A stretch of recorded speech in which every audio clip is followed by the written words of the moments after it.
A reading from the first letter of St. Paul to the Thessalonians. Concerning times and seasons, brothers and sisters, you have no need for anything to be written to you, for you yourselves know very well that the day of the Lord will come like a thief at night. When people are saying peace and security, then sudden disaster comes upon them, like labor pains upon a pregnant woman, and they will not escape. But you, brothers and sisters, are not in darkness, for that day to overtake you like a thief. For all of you are children of the light and children of the day. We are not of the night or of the darkness. Therefore, let us not sleep as the rest do, but let us stay alert and sober. The word of the Lord.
Told his disciples this parable.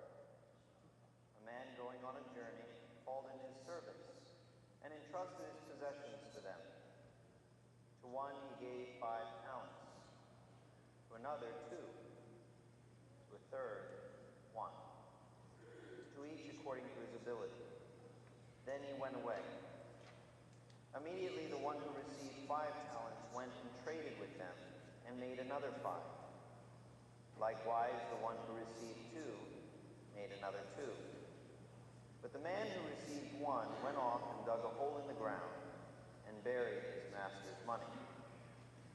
After a long time, the master of those servants came back and settled accounts with him. The one who had received 5 talents came forward, bringing the additional 5. He said, "Master, you gave me 5 talents. See, I have made 5 more." His master said to him, "Well done, my good and faithful servant. Since you were faithful in small matters, I will give you great responsibilities. Come, share your master's joy." Then the one who had received 2 talents also came forward and said, "Master, you gave me 2 talents. See, I have made 2 more." His master said to him, "Well done, my good and faithful servant. Since you were faithful in small matters, I will give you great responsibilities. Come, share in your master's joy." Then the one who had received the 1 talent came forward and said, "Master, I knew you were a demanding person, harvesting where you did not plant, and gathering where you did not scatter. So out of fear I went off and buried your talent in the ground. Here it is." His master said to him in reply, "You wicked, lazy servant. So you knew that I harvest where I did not plant, and gather where I did not scatter. Should you not then have put my money in the bank, so that I could have got it back with interest on my return? Now then, take the talent from him and give it to the one with 10.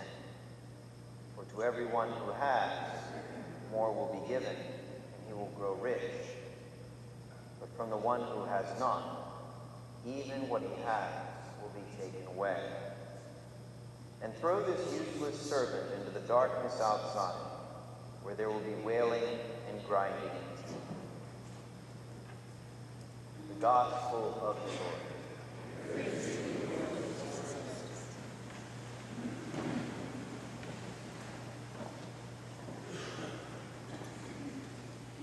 In the first reading from Proverbs today, we read, "When one finds a worthy wife, her value is far beyond pearls.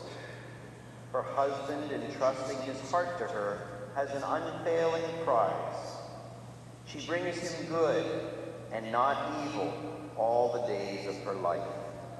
She obtains wool and flax and works with loving hands. She puts her hands to the distaff, and her fingers ply the spindle. She reaches out her hands to the poor and extends her arms to the needy." Now, I know there are probably some husbands out there who are saying, "Go ahead, Father, go and tell him how it is." What am I, stupid? That's a rhetorical question, by the way.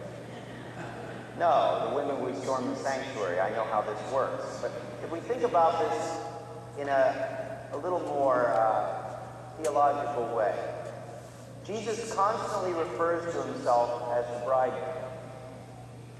And the bridegroom's bride is the church. And we are the church. Therefore, the bride of the bridegroom is us. Now it puts it in a different light. If we are the bride as the church, then how are we, as the good wife, supposed to treat our spouse, who is the bridegroom? I think it puts it in a whole different light. You know, as a priest, sometimes I'm able to offer retreats. And one particular retreat we have is called a Marriage Encounter Weekend. And this is where couples go away for the weekend. They learn to grow in love and understanding of each other. And if they have issues with their marriage at that time, they bring these issues along with them. And through grace and speaking with others in the group, it really helps them to work on their marriage. And I remember one particular weekend, we had one of these Marriage Encounter Weekends. And the issue kept coming up about who wears the pants in the family. Who's in charge? And so I thought this is a perfect opportunity for an experiment. So I said to the men out there, the husbands, you husbands who feel as though you are powerless within your marriage, you feel as though you are oppressed, that your wife has you at her beck and call, that she takes care of the books, that the children come to her to get permission, because they know that all authority resides in her. All of you men form a line on this side of the church. And then I said, all of you who feel empowered, and you are in charge, and you have your wife at your beck and call, and the children come to you because they know absolute authority resides in you, and you take care of the books, you are absolutely in control. Those men stand on this side. And an interesting phenomenon occurred. On this side of the church where the men felt as though they were oppressed, or they had no power, there was a line going to the back of the church. And then on this side, where the men felt like they wore the pants in the family, there was one man. And he was a little hunched over and kind of sheepish looking. And so I looked at him and I said, you know, you are the envy of every man here. How is it that you're in charge? How is it that you have absolute authority, that the children come to you for permission, that you run the books? How is it that you can stand in that line over there? And he looked up and he said, my wife told me to stand here. That could be true. That is not the type of spousal relationship we're speaking of here. And yet, sometimes it is.